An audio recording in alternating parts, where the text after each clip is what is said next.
Hello, good afternoon, and welcome to my Final Fantasy XIV Aromaborn 101 series, where today, this time I'll be talking about Conjurer. Now, I'd spoken about doing this a little bit earlier, but the servers went down, so I didn't get to record the footage in time. But now I've had some time up, and I've been able to get some of the other information that I needed. So this is just going to be a basic overview of the abilities that they get. I want you to know this isn't all of the abilities they get, and there will be additional abilities unlocked via class quests. A couple of them I know, and I'll mention them in this video. So before we jump in, I just want to say that this video is in no way in breach of the non-disclosure agreement currently on Final Fantasy XIV. We're in beta phase 3, and therefore no audio or video of the game is allowed. However, screenshots are allowed, and I will be using them to help me demonstrate the abilities. So let's move on. Let me change my scene real quick. Alright, there we go. Alright, so here you go. You have the action traits for Conjure. Actions are abilities, and traits are essentially passives that enhance these abilities. So let's just dive right into it. No need for any further delay. So let's start with Stone. Stone is level 1 ability.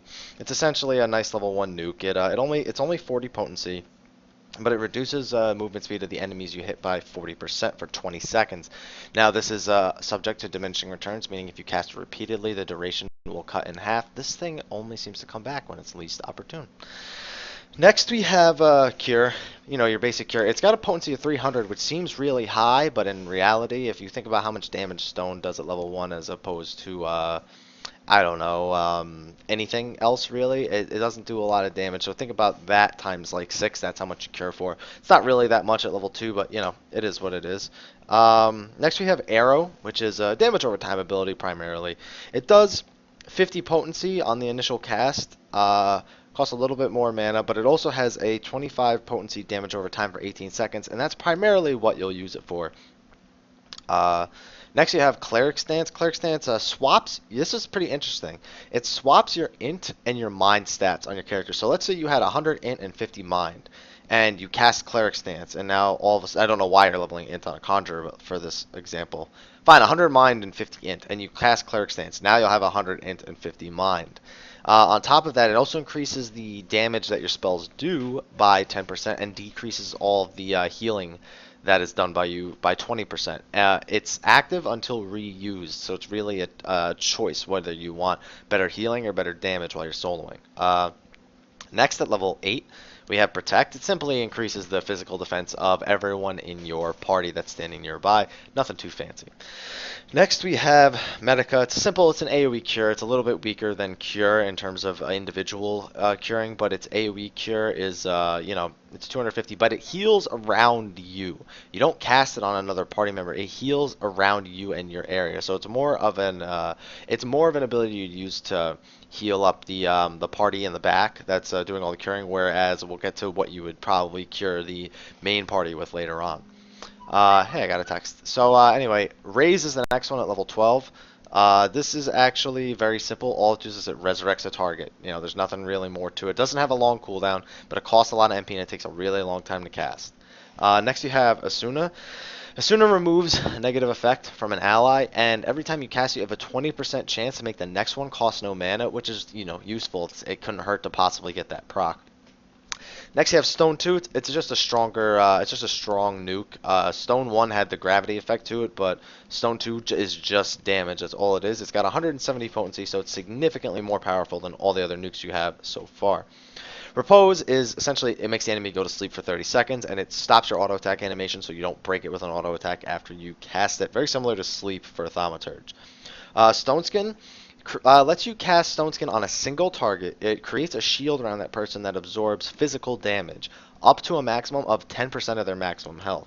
So if they have 1,000 health and you cast Stone Skin on them, they will absorb 100 physical damage after you cast it on them. Alright, so next we have Shroud of Saints. This just reduces your enmity by half, but it also gives you a refresh potency of 60 on yourself for 15 seconds, which is great. That means that you're going to be casting it as often as possible, and it's going to, help your mana regeneration and such. Next we have Cure 3. Now this is your big AoE heal, like okay, we need to come back from this, we need to heal up really quickly ability. Cure 3 is a big AoE heal of a potency of 400, which is 100 more than your Cure 1 potency. So in case you're not noticing, Cure, Cure 2, and Cure 3 don't necessarily all replace each other. They all have I just realized Cure 2 is not on this list, by the way. Cure 2 is a stronger version of Cure. Cure 2 is an ability that you unlock via the class quest, so that's why we skipped over Cure 2. It's a little bit strange that that happens, but it happens for every class. These are just the base abilities to give you an idea of what you'll get. So yeah, Cure 3 is your big AoE heal. Next you have Arrow 2, which is, honestly, I think it needs a change. It does the same initial damage as Arrow 1, but the potency is doubled for its damage over time, which seems a little strange that that's all that is improved about it, so I'm not a huge fan of it. The dot only lasts for 12 seconds on top of that, so you gotta cast it pretty often.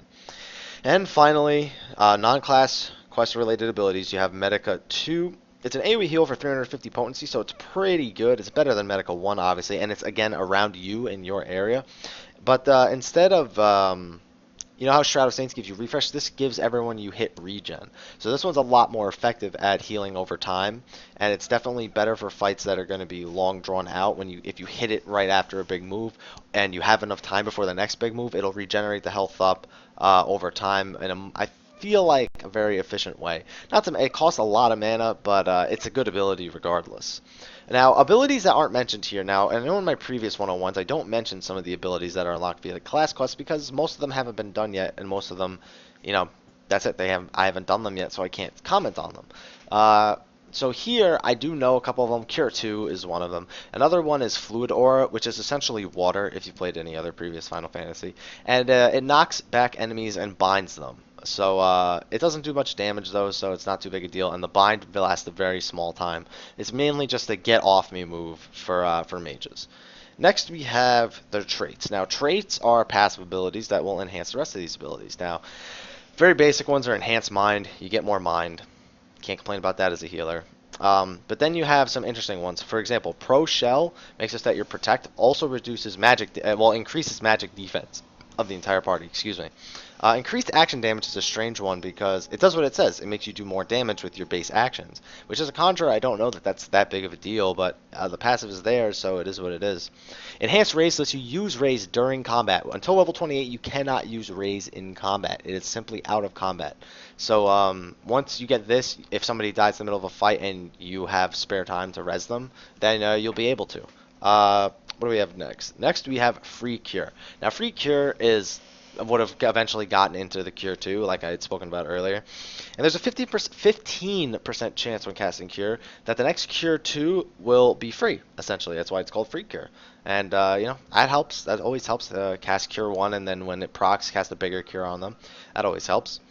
Granite Skin increases the effectiveness of Stone Skin to 18% of the target's maximum health. Not a big increase, but hey, anything helps. Next, you have increased action damage too. This time it's 30%. Again, I'm not really entirely sure why they get this passive, but I guess we'll see it play out in the future. Overcure is very similar to Free Cure, except that the way it procs is similar, but what it actually does is different. Overcure is a 15% chance when you cast Cure 2 that your next Cure 3 will automatically crit. Now, it's not a free cast. It's still going to cost you a lot of mana to cast this Cure 3, but it will crit, so it'll do a massive amount of AoE healing, which is good. It's a very good procced Cure ability, and Cure 3 is useful without this ability. So if you can get an Overcure proc and time it with your Cure 3, that'll show the white mages that are either A, really lucky, or B, really patient with their procs. And finally, you have Enhanced Shroud of the Saints. This just gives you a higher refresh potency, so the mana that you're regenerating over time is greater than it would be before level 48.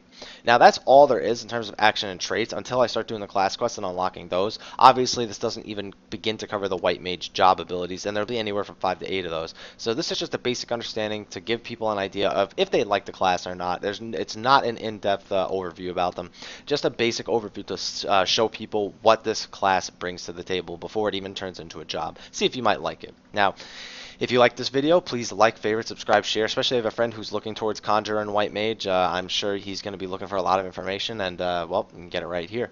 Also, check out my Facebook at www.facebook.com/MrHappy1227, where you can go and you can ask me questions about Final Fantasy XIV and Realm Reborn. I'll do my best to answer them, and you can also talk with the community and get their opinions about it. There's a lot of knowledgeable people there, so if you're looking for more information, I definitely recommend you head on over there. So thank you for watching. I still have 2 more 101s to do for the day. One of them is going to take a little bit longer, so I'm going to get working on those right now. So thank you for watching, and stick around.